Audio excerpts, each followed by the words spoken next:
Neemias capítulo 9, verso 1 a 3, está escrito assim, queridos. No dia 24 deste mês, se ajuntaram os filhos de Israel com jejum, pano de saco, e traziam sobre si. Os da linhagem de Israel se apartaram de todos os estranhos, puseram-se em pé e fizeram confissão dos seus pecados e das iniquidades dos seus pais. Levantando-se no seu lugar, leram no livro da lei do Senhor, seu Deus, uma quarta parte do dia. Em outra quarta parte dele fizeram confissão e adoraram o seu Deus, ou adoraram o Senhor, seu Deus. Quando nós falamos sobre os resultados de uma igreja avivada, nós pensamos que verdadeiramente, quando Deus se manifesta no meio do seu povo, Ele vai deixar vestígios, marcas e impactos profundos. Quando Deus verdadeiramente toca o seu povo de forma especial, trazendo avivamento, Ele vai deixar suas digitais no meio desse povo. Portanto, o avivamento, ele traz resultados reais, verdadeiros e duradouros. Eu citei ontem à noite o exemplo da chuva. A chuva tem um momento para começar e tem um momento para terminar, mas ela deixa resultados duradouros. Da mesma forma é o avivamento. Ele tem um momento de começar, ele tem um momento de terminar, mas ele deixa um impacto profundo no meio do povo de Deus. Nós percebemos, irmãos, e temos aprendido que ao longo do tempo Deus, ele tem se manifestado de forma especial no meio do seu povo. Nós temos, por exemplo, Atos capítulo 2, o grande Pentecostes, nós temos os grandes despertamentos, como foi falado aqui, como o meio pelo qual Deus acordou o seu povo da sonolência espiritual, da letargia, do formalismo religioso vazio. Eu estava ontem conversando com o irmão e dizendo que nós, quando estudamos um pouco de história da igreja, a gente percebe a igreja sempre caminhando em um extremo e outro, um extremo e outro, um extremo e outro. A gente vê, por exemplo, um período ali do iluminismo, ali no século de número 18, onde a igreja abraçou profundamente um racionalismo muito grande. Posteriormente, como resposta a isso, surgiu o movimento pietista, que apelava muito para as questões das experiências pessoais, e a gente sempre está pendendo na gangorra de um lado para o outro, e a gente não tem que estar em um extremo ou em outro, a gente tem que buscar um ponto verdadeiramente de equilíbrio. Você tem que ter uma boa ortodoxia na cabeça, mas você também tem que ter fogo no seu coração. É isso que os grandes avivalistas pregavam, e isso também que eles ensinavam. Eu posso dizer para os irmãos aqui, que no texto que nós lemos nessa manhã de hoje, nós temos aqui talvez o maior despertamento espiritual que aconteceu no meio do povo de Deus. Se você quer um grande despertamento espiritual, você pode ler aqui Neemias capítulo 9, 10 e 11. E você vai ver que de forma maravilhosa, Deus, ele visitou o seu povo. Eu queria situar sua mente no contexto de tudo que está acontecendo aqui. Nós sabemos, meus irmãos, que o povo de Deus, em diversos momentos, eles caíram em pecados graves, pecados de idolatria. Eles abandonaram o Senhor e se entregaram a deuses falsos, deuses pagãos. Nesse período, por exemplo, Deus levantou grandes profetas, como o profeta Jeremias, para tentar trazer o povo de Deus ao arrependimento, para que o povo se voltasse para o Senhor. E Jeremias ameaçou o povo de Deus com a visita ou a invasão dos babilônicos.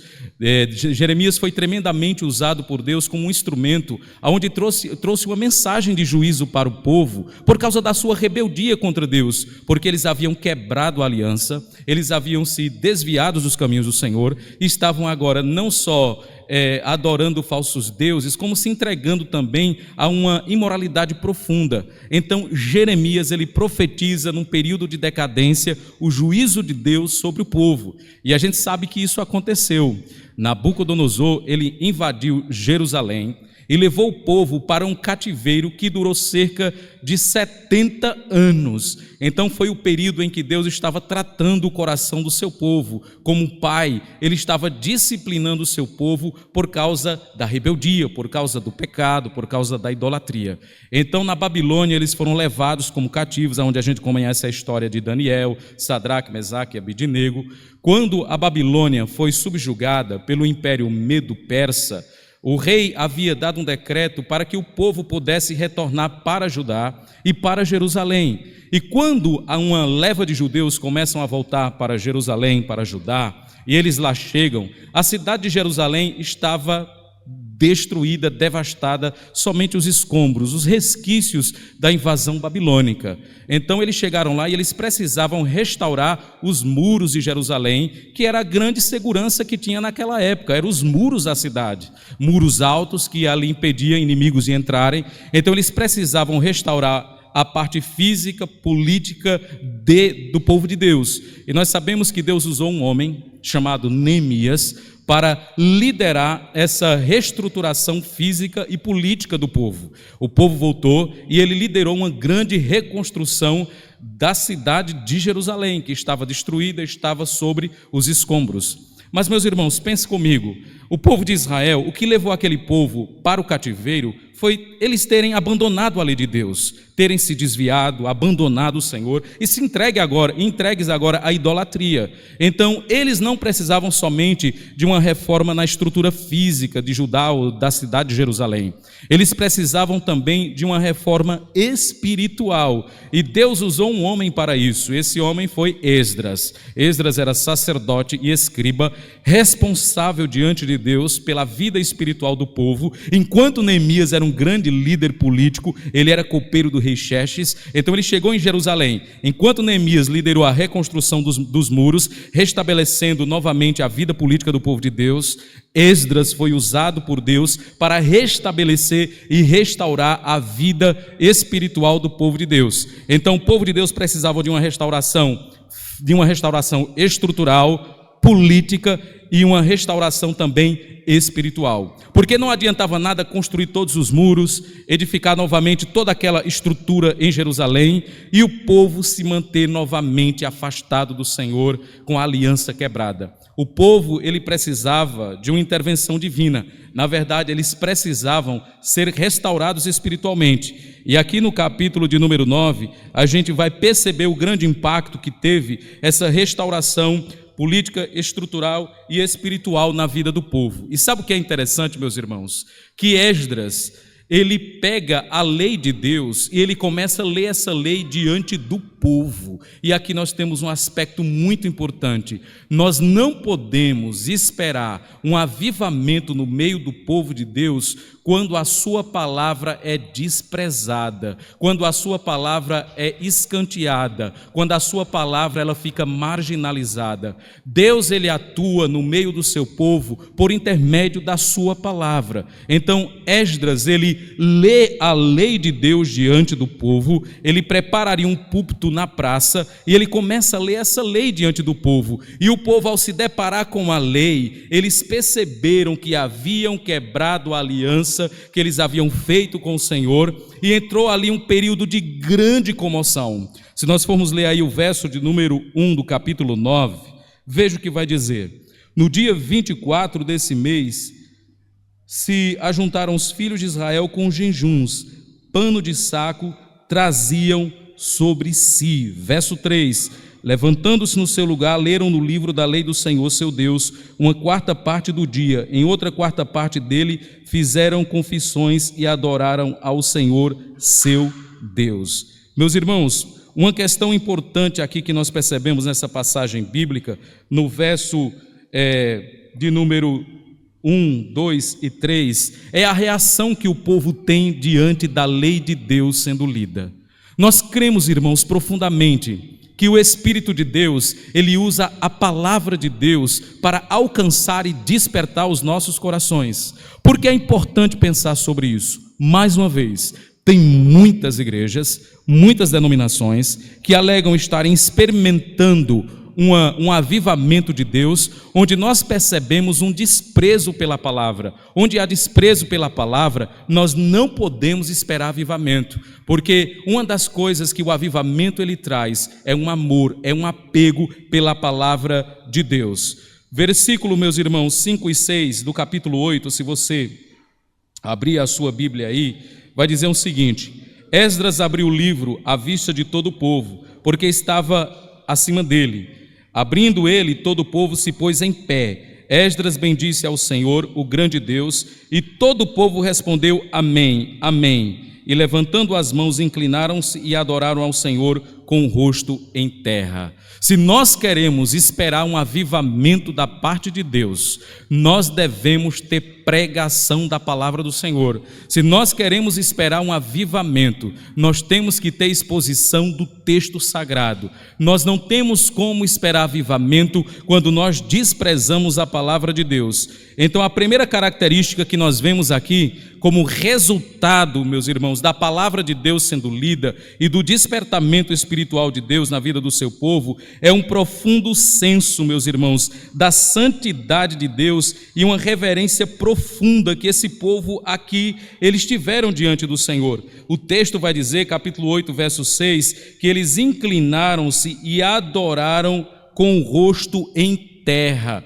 Uma das coisas que um avivamento ele traz para a igreja é um senso profundo de grande reverência diante de Deus. Quando nós adentramos um lugar de adoração e nos reunimos como povo de Deus, nós temos que acreditar e ter a certeza que nós estamos diante do Deus vivo, e isso deve gerar temor e reverência nos nossos corações. Nós não estamos em um clube social, em uma boate ou em um cinema. Não, nós estamos diante de Deus. Quando o povo cai por terra e se inclina, isso é um grande e profundo senso de reverência por causa da presença de Deus. Ou seja, na presença de Deus, nós não podemos ser irreverentes. Nós estamos diante do juiz de toda a terra, do Senhor de todo o universo. Então nós percebemos aqui, no verso 5 e 6 do capítulo 8, esse profundo senso de reverência. Agora, se você for para o capítulo 9, verso 1 e 2, outra característica que a gente percebe aqui é uma profunda convicção de pecado, contrição e confissão. Isso aqui, meus irmãos, são efeitos do avivamento na vida do povo de Deus. Se você ler o verso 1 e 2 do capítulo 9, você vai ver que eles jejuaram com panos de saco. O que isso significa? Profunda humilhação. Eles estão se humilhando diante de Deus. Colocar pano de saco, vestir pano de saco, jogar cinza sobre a cabeça era um sinal de profunda humilhação. E eles jejuam justamente para mostrar que nessas circunstâncias Deus é melhor do que o próprio alimento. Então eles se entregam aqui em profunda humilhação, no verso 1 e verso de número 2, e eles confessam seus pecados. Meus irmãos, quando um avivamento acontece, um dos grandes resultados do avivamento é você ser impactado pela santidade de Deus a tal ponto de você começar a enxergar os seus próprios pecados e as suas próprias escórias. Por que isso é importante? Isso é importante, meus irmãos, porque todos nós aqui odiamos o pecado, ou pelo menos deveria odiar o pecado. Mas nós temos uma facilidade muito grande de odiar o pecado na vida do outro, mas a gente não odeia o pecado na nossa própria vida. Muitas vezes nós temos ojeriza pelo pecado quando o outro comete, mas nós o acariciamos quando nós o cometemos. O povo que está aqui se humilhando, eles estão percebendo na sua própria vida uma profunda convicção de pecado. Ou seja, avivamento ele traz também quebrantamento no meio do povo de Deus, porque eles estão se deparando com a santidade desse Deus. Isaías capítulo 6, ele teve uma visão do trono e da glória de Deus, e quando ele viu tudo aquilo, ele disse: Senhor, eu vou perecer. Ao se deparar com a santidade divina, ele começa a enxergar suas próprias misérias. E olha que interessante, meus irmãos, a santidade de Deus, ela acaba expondo os nossos pecados. A santidade de Deus acaba trazendo à tona os ratos que estão nos porões da nossa vida. Quanto mais próximo você fica da luz e do espelho, mais você começa a enxergar coisas na sua vida que você não enxergava. Então, quando você é rigoroso ao enxergar o pecado do outro e você é tolerante com o seu pecado, você não está próximo de Deus, você está distante do Senhor, porque quanto mais próximo de Deus você estar, mais a convicção com respeito aos seus pecados pessoais vão brotar na sua própria vida. Meus irmãos, um dos resultados mais maravilhosos que o avivamento traz é uma profunda convicção de pecado no meio do povo de Deus. No dia que Cristo alcançou seu coração, que você se deparou com suas misérias espirituais e você foi convertido pelo Senhor, não significa que a partir desse momento você agora é uma pessoa perfeita. Nós ainda trilhamos um caminho em que nós batalhamos contra o pecado.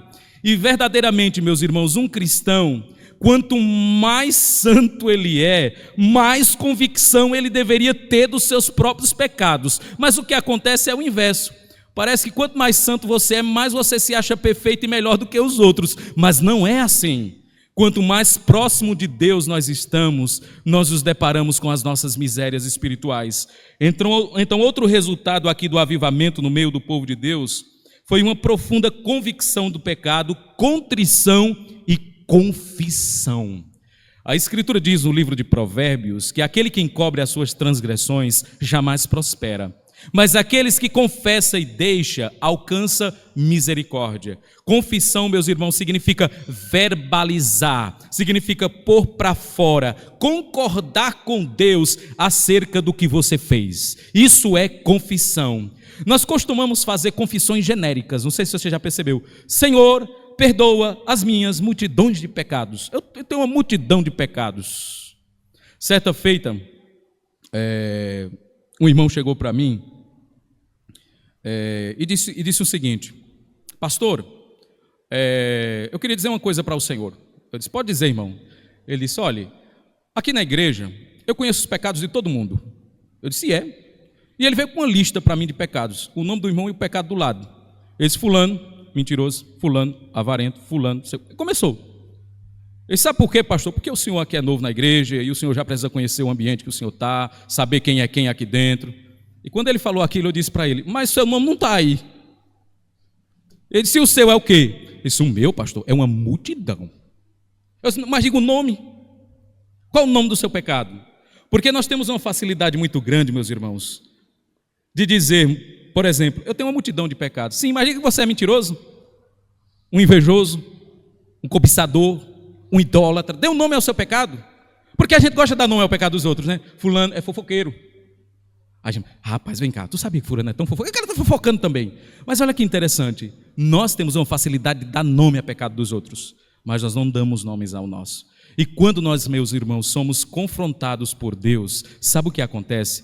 A convicção de pecado vai fazer com que nós confessemos a Deus o pecado de forma específica, não de forma genérica. Senhor, tu sabes que eu sou um pecador. Tem gente que sabe que é um pecador, mas ele não se sente pecador. Ele faz aquela confissão somente de lábios: eu sou um pecador, eu sei que eu peco contra o Senhor, mas ele não se sente isso.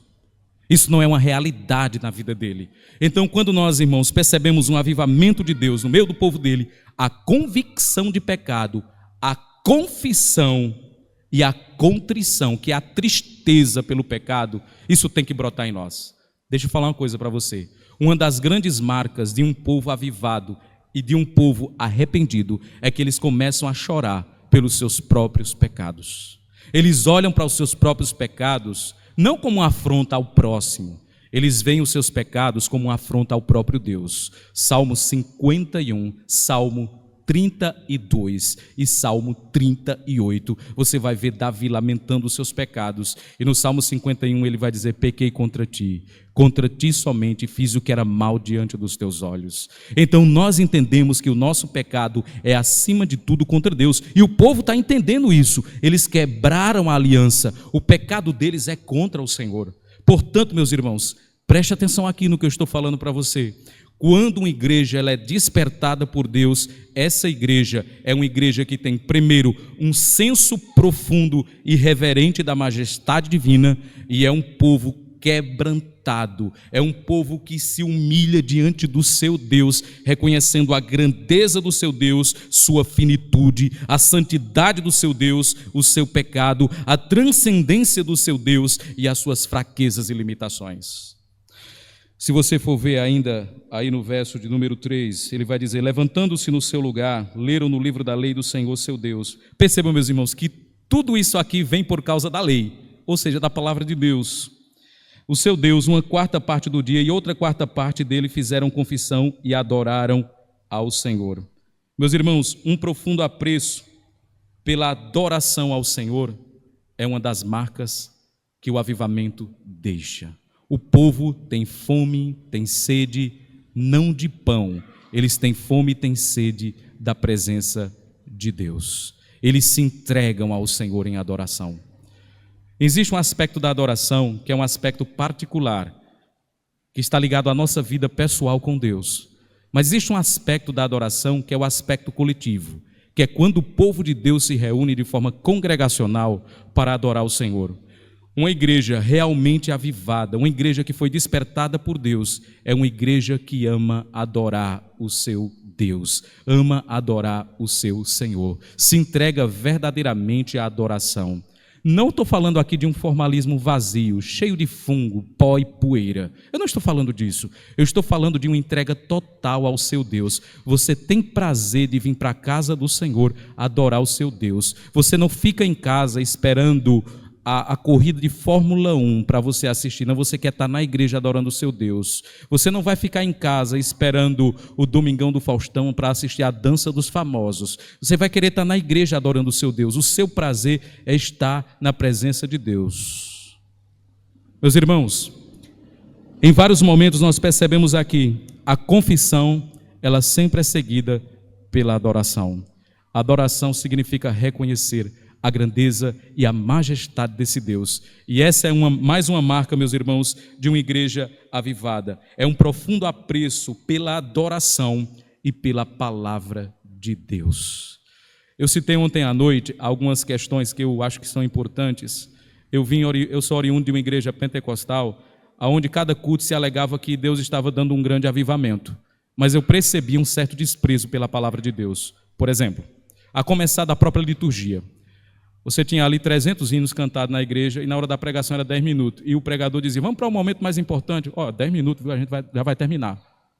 Irmãos, isso não pode ser avivamento. Ou então, acontecia outra coisa. O pregador estava pregando, o povo estava cochilando. Aí se levantava alguém no meio da igreja falando em línguas e dizendo: eu sou o Senhor. O povo dizia: agora vamos esperar que Deus vai falar. Irmãos, nós não podemos chamar essas coisas de avivamento.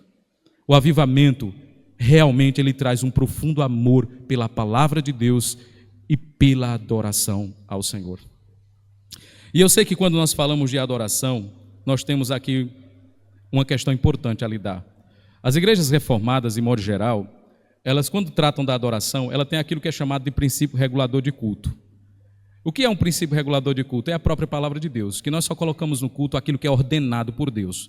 Nós não seguimos o princípio normativo, que diz o seguinte: se não é proibido, é permitido. Nós não seguimos esse princípio. Nós entendemos que a adoração do povo de Deus deve ser regulada pela palavra. Nós vemos isso no Antigo Testamento e a gente entende que a nova aliança é maior, ou seja, a gente não pode esperar algo menor do que aquilo. O que é que eu quero dizer com tudo isso? Às vezes, por causa do princípio regulador de culto, às vezes a nossa adoração ela acaba sendo muito formal, vazia, superficial e engessada. Eu já, por exemplo, fui procurado e abordado por irmãos que, por exemplo, falaram para mim assim: pastor, no momento que eu chego na igreja e vou adorar o meu Deus, fere o princípio regulador do culto se eu chorar? Você pode até olhar e dizer: mas que pergunta, né? Claro que não fere. Você é ser humano. Quando nós somos tocados por Deus e por sua palavra, pode ser que chegue um momento que a gente fique comovido, que a gente derrame lágrimas na presença de Deus. Nós somos um ser, irmãos, que nós temos emoções. E quando nós adoramos a Deus, nós adoramos com todo o nosso ser. Então não há pecado se você chorar. Teve outro irmão que disse: pastor, e se eu quiser na hora do louvor levantar minha mão? É pecado? Eu disse: só se for até o ombro. Se passar daqui já é. Você percebe que às vezes a gente se preocupa com coisas tão pequenas. Às vezes a gente quer manter muitas vezes um formalismo e a gente acaba sendo tão rigoroso que a gente chega numa igreja reformada, parece que não tem gente, parece que tem aqueles manequins lá de Caruaru vestidos de roupa. O povo não se mexe, o povo não olha, não pisca o olho. Se fechar o olho já é correr de pentecostal. Eu queria dizer, irmãos, para cada um de nós, que a gente muitas vezes precisa tomar cuidado com esse tipo de rigorismo dentro da igreja. Nós precisamos entender, eu não estou dizendo aqui que dentro da igreja você tem que subir no púlpito e dar um salto mortal. Não é isso que eu estou falando. O que eu estou falando é que você é um ser dotado de vontade, intelectos e emoções. O povo aqui, você acha que esse povo aqui, ele não estava contristado, chorando na presença de Deus? Claro que estava. E isso, meus irmãos, não é pecado. Então, uma igreja avivada, ela ama a adoração ao Senhor. Quando nós falamos em princípio regulador de culto, nós estamos falando que na igreja deve estar presente os elementos de culto. Oração, leitura da palavra, pregação, batismo, ceia do Senhor. Tem que estar presente. Esses são os elementos de culto. Então, meus irmãos, que a gente tome cuidado, muitas vezes eu digo isso principalmente pelos irmãos muitas vezes mais velhos da igreja. Eu tenho a igreja que eu pastorei em Caruaru, ela é um pouco mista. Tem irmãos mais velhos, mais antigos e os mais novos. Geralmente os mais novos querem uma revolução. Os mais antigos são saudosistas, né? Eles querem manter o que foi desde as origens. E eu acho que os dois estão errados. Eu acho que a gente precisa de um ponto de equilíbrio aí. Nem um saudosismo, nem querer uma revolução dentro da igreja. Eu creio que nas Escrituras há espaço para você poder estar na presença de Deus, se alegrar na presença de Deus, mesmo diante de um culto onde é regulado pelas Sagradas Escrituras. Se você for abrir aí no capítulo 9 ainda, verso do 9 ao 37, que eu não vou ler, é claro, do capítulo 9, verso 9 ao verso de número 37, você vai perceber, meus irmãos, que outra marca aqui importante é a inclinação para a oração. Uma das marcas que o avivamento deixa é uma inclinação da igreja para a oração. Se você for ler do verso 9 ao verso 37, nós temos aqui uma oração sendo feita, aonde é lembrado os feitos que Deus realizara no meio do seu povo. Então nós temos aqui, meus irmãos, a oração. Irmãos, falar de oração hoje em igreja é uma batalha, viu? Charles Spurgeon, nosso Papa, né, que eu digo Papa dos Batistas, Charles Spurgeon dizia que a reunião de oração é a reunião dos remanescentes. Você vai no culto dominical, a igreja está lotada. Vai no culto de oração, 5, 6, 7 pessoas ali perseverando. E geralmente são senhoras da igreja, você não encontra nenhum jovem orando. Uma das coisas que o avivamento traz para a igreja, meus irmãos, é o amor pela oração. Quando você ora, você está em contato com seu Deus. Quando você ora, você se relaciona com seu Deus. Oração não é coisa de igreja carismática. Oração é coisa de crente, de cristão, de pessoas que amam verdadeiramente ao Senhor. Então o avivamento ele traz como resultado a oração. A oração, meus irmãos, é a respiração da alma, são os pulmões da nossa alma. Se a gente parar de orar, a gente morre espiritualmente. O que é que eu quero dizer para você? Que a oração é fundamental na vida do cristão. E não venha me fazer aquela pergunta, pastor, qual é mais importante, orar ou ler as Escrituras? Meus irmãos, qual a asa do pássaro é mais importante, a direita ou a esquerda? Qual do seu pé aí é mais importante, o esquerdo ou o direito? A gente precisa dos dois. Os dois são importantes. Quando eu leio as Escrituras, Deus fala profundamente à minha alma, e quando eu oro, eu estou me relacionando com meu Deus. E quando eu falo de oração aqui, eu não estou falando de algo vazio, mas eu estou falando de uma entrega total ao seu Deus. Deixa eu falar uma coisa para você. Eu sei que existem momentos na vida cristã que às vezes a gente ora na força não vou dizer da carne não, na força daquele miolo que fica dentro do osso, é o tutano, né? Tem hora que a gente vai orar, Senhor, tu sabes que eu não queria estar aqui orando não. Eu queria agora estar assistindo meu futebol, estar com os meus amigos. E pasmem, a vida de pastor também é assim. A vida de pastor também é assim. Mas deixa eu dizer uma coisa para você. Quando você se deparar com essa realidade, pastor, eu não sinto vontade de orar, o que é que eu faço? Peça perdão por não sentir vontade de orar. Pastor, eu não sinto desejo de orar, o que é que eu faço? Peça perdão a Deus por não sentir desejo de orar. E pode ter certeza de uma coisa, você pode começar no tutano de dentro do osso, mas isso vai mudar. Deus vai começar a atrair o seu coração. Meus irmãos, uma das marcas que o avivamento deixa é justamente o amor pelo relacionamento com Deus. Nós temos uma facilidade muito grande de tornar a nossa vida cristã um mero formalismo. Nós temos uma facilidade muito grande de conhecer muito sobre Deus, mas de não conhecer nada de Deus. Sabe aquele conhecimento teórico que você tem sobre Deus? Você sabe explicar a deidade do Senhor, você sabe explicar a doutrina da Santíssima Trindade, você sabe falar sobre a doutrina da impassibilidade divina, você explica tudo tranquilo, mas você não se relaciona com esse Deus é distante. Você conhece Ele de ouvir falar, mas você não o experimenta. E é no momento da oração que verdadeiramente nós degustamos e experimentamos esse Deus. E outra característica, meus irmãos, que a gente percebe no capítulo 10, no verso 28 ao 31, sabe o que é? Uma renovação da aliança. O avivamento também traz como resultado uma renovação dos nossos compromissos com Deus. O avivamento traz como resultado uma renovação dos nossos compromissos com Deus. Todo o avivamento que aconteceu no meio do povo de Deus, ele sempre resultou em renovação da aliança. Por que renovação da aliança? Porque o povo tinha quebrado a aliança. Irmãos, Deus não vai avivar uma igreja que está avivada. O avivamento, geralmente, ele é precedido por um momento de frieza espiritual. Ele é precedido por um momento, muitas vezes, de decadência espiritual. Sempre foi assim que aconteceu. E cá para nós, meus irmãos, nós não podemos negar que essa marca, esse efeito do avivamento, a renovação da aliança é profunda. É algo profundo. Tem gente aqui que talvez tenha mais tempo de cristão do que eu tenho de vida. Talvez, se você olhar para a sua vida, você vai lembrar do dia do seu batismo, dos compromissos que você fez com o Senhor, com a igreja local, com o povo de Deus. E no decorrer da caminhada, sabe o que aconteceu? Você começou a desonrar tudo isso. Senhor, o meu compromisso é ser fiel ao Senhor nas minhas contribuições. Hoje, dado o que sobra, quando sobra. Senhor, um dos meus compromissos é estar dominicalmente adorando o Senhor com o teu povo, salvo se for em circunstâncias difíceis que eu não possa ir. Por qualquer coisa você tem faltado no culto. Senhor, eu me comprometo a ler a tua palavra, a me derramar em oração diante do Senhor, a ter uma vida entregue. E sabe o que acontece? Hoje praticamente você não ora, praticamente você não lê a Bíblia, você está parecendo um pagão dentro da igreja. Um pagão aqui não é uma pessoa que paga, é uma pessoa que está distante do Senhor. Deixa eu pensar com você algumas coisas sobre isso. Meus irmãos, avivamento é precedido por renovação de compromissos com Deus. Talvez tenha pessoas aqui nessa manhã de hoje que precisem renovar seus compromissos com o Senhor. Porque se for olhar para a vida, para o passado, no retrovisor da sua existência, vai ver o quanto quebrou os seus compromissos com Deus. A Bíblia diz que é melhor não se comprometer do que se comprometer e desonrar. Mas quando Deus desperta o seu povo, uma das coisas que Ele faz é trazer justamente essa renovação de compromissos. Avivamentos resultam em renovação de compromisso.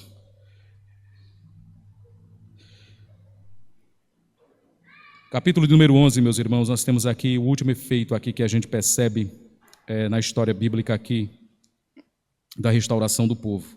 É o desejo do povo de voltar para Jerusalém. Veja o verso 1 e 2, eu queria fazer a leitura. Os príncipes do povo habitaram em Jerusalém, mas o seu restante deitou sortes para trazer 1 de 10 para que habitasse na cidade de Jerusalém.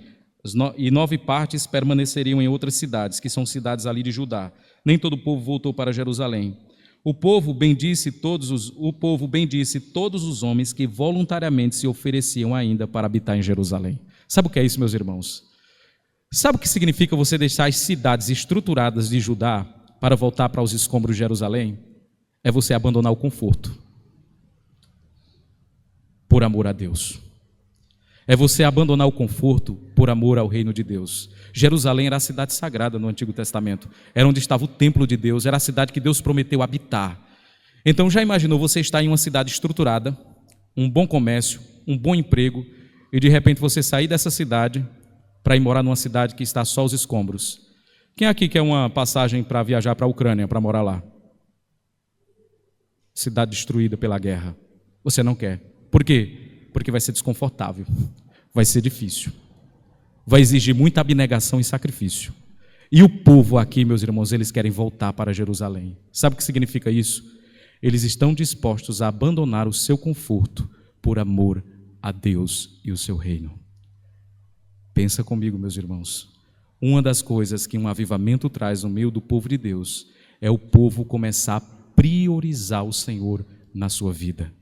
E cá para nós, muitas vezes nós não temos priorizado Deus em nossa vida. Deus é relegado a uma esfera secundária. Eu poderia citar N exemplos aqui de como nós não priorizamos o Senhor. A Escritura diz que nós devemos buscar em primeiro lugar o reino de Deus e sua justiça, e todas as coisas nos serão acrescentadas. Ou seja, o cristão, ele deve não priorizar o seu conforto. O cristão, ele deve priorizar acima de tudo o Senhor. Às vezes acontece na nossa igreja de irmãos terem que mudar de estado ou de país para estudar ou trabalhar. E eles chegam para mim e dizem assim: pastor, olha, tal dia eu estou me mudando, eu vou me mudar para um outro país, para um outro estado. Isso já aconteceu algumas vezes. E sabe o que é interessante, meus irmãos? É que a primeira pergunta que eu faço é: nesse lugar que você está, tem uma igreja boa, saudável para você congregar? Eita, pastor, eu nem pensei nisso. Eu nem pensei. Era a primeira coisa que deveria vir na mente do cristão, era isso. Mas ele está mais preocupado com o seu curso, com o seu estudo e com o seu salário. Igreja, vai para uma mais perto de sua casa, como dizem os folhetos. Aí você vai parar dentro de um salão do reino das testemunhas de Jeová. Nós não temos que ir para uma igreja mais próximo da nossa casa, mas mais próximo da palavra do Senhor. E me deixa pensar um pouco sobre isso com você.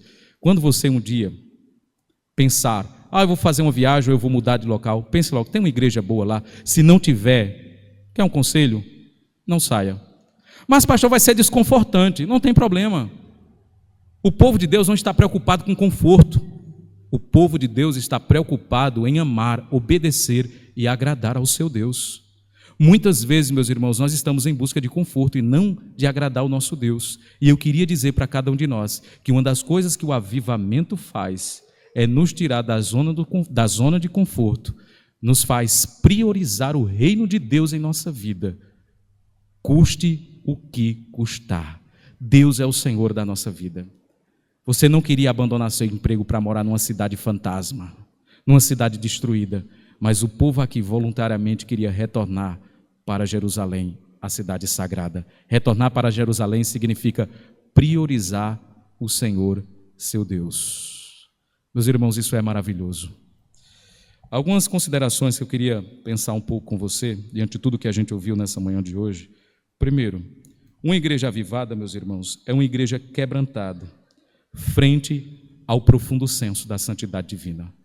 Um dos resultados que o avivamento traz a uma igreja é justamente o quebrantamento. Irmãos, nós somos duros de coração. Nosso coração muitas vezes é uma rocha. E o avivamento, ele esmiuça os nossos corações, ele nos quebranta e ele nos põe em pedaços diante de Deus. Uma das minhas orações que eu sempre faço a Deus, meus irmãos, é a seguinte: Senhor, não me entregue à dureza do meu próprio coração. Eu sei o quanto eu me amo, eu sei o quanto eu tenho uma vida autocentrada, mas quebrante o meu coração, esmiúce em pedaços e me jogue aos seus pés. Nós precisamos, irmãos, entender que o avivamento, ele faz isso no meio do povo de Deus. Ele nos quebra em 1000 pedaços. Uma igreja quebrantada é uma igreja avivada. Eu estou falando isso para você aqui, eu estou me arrepiando todinho. Não é porque eu sou pentecostal não, viu? Eu sou reformado. Mas isso que eu estou falando para você é algo muito profundo. Nós precisamos de quebrantamento. Segundo, uma igreja avivada, meus irmãos, é uma igreja que responde aos feitos de Deus em seu meio com adoração e reverência. Quando eles oraram aqui, eles expressaram o que Deus havia feito, libertado aquele povo do Egito e conduzido pelo imenso deserto. E em resposta a isso, eles adoram a Deus. Deixa eu falar uma coisa para você. Antes da sua conversão, onde você estava? Antes da sua conversão, onde você se encontrava? Perdido, nas trevas, escravo do pecado, de Satanás, do diabo. Olha o estado em que você se encontrava antes da sua conversão. Trambiqueiro, mentiroso, imoral, depravado, corintiano. Eu não podia perder essa oportunidade, meu irmão, desculpa. E Deus libertou sua vida. E sabe qual é a resposta disso que você dá a Deus? É adoração. É adoração. Irmãos, quando nós olhamos de onde Deus nos tirou, Meus irmãos, a única coisa que resta para nós é adorar esse Deus. Eu, como pastor, e gosto de estudar bastante teologia, eu tenho muitas dúvidas com respeito a algumas questões de natureza teológica. E eu não tenho dificuldade de dizer não sei. Tem algumas coisas que um dia eu queria chegar diante de Deus e perguntar. Mas deixa eu falar uma coisa para você. Quando a gente chegar diante de Deus, a primeira coisa que a gente vai fazer não é questionar, é adorar. É se jogar aos pés dele, como fez aqueles anciões, jogando as coroas diante do Senhor, reconhecendo sua majestade, reconhecendo o seu poder. Irmãos, nós que somos uma igreja reformada, nós temos uma tendência muito grande de cairmos no formalismo, e nós precisamos tomar muito cuidado com isso. Veja de onde Deus lhe tirou. Ele não quer somente seu cérebro, ele quer todo o seu ser. E por fim, uma igreja avivada é uma igreja que se importa com os interesses do Senhor e do seu reino. Nós percebemos aqui quando o povo quer voltar para Jerusalém, abandonando o seu conforto. Eles estão interessados no Senhor e no seu reino. Uma igreja avivada, meus irmãos, é uma igreja que se interessa pelas coisas de Deus. Por exemplo, pregar o Evangelho. Martin Lloyd-Jones dizia que o avivamento e as missões, elas caminham de mãos dadas. Avivamento, evangelismo, caminham de mãos dadas. Sabe o que é isso? É o povo de Deus se interessando pelas coisas de Deus, entendendo que eles têm uma missão nesse mundo, que é pregar o evangelho do nosso Senhor Jesus Cristo. Uma igreja avivada, ela tem, meus irmãos, como características, tudo isso que foi falado aqui. Uma igreja quebrantada, uma igreja que é reverente diante da santidade de Deus, uma igreja que prioriza o Senhor. Isso são efeitos de um avivamento na vida do povo de Deus. E o que acontece? Que o contrário disso também é verdade. Uma igreja que não foi despertada por Deus é uma igreja que está preocupada com conforto e não com o seu Deus. Uma igreja que não foi despertada por Deus é uma igreja muitas vezes dura de coração, que não se quebranta diante do seu Senhor. Há quem dera mais uma vez que Deus despertasse nossos corações.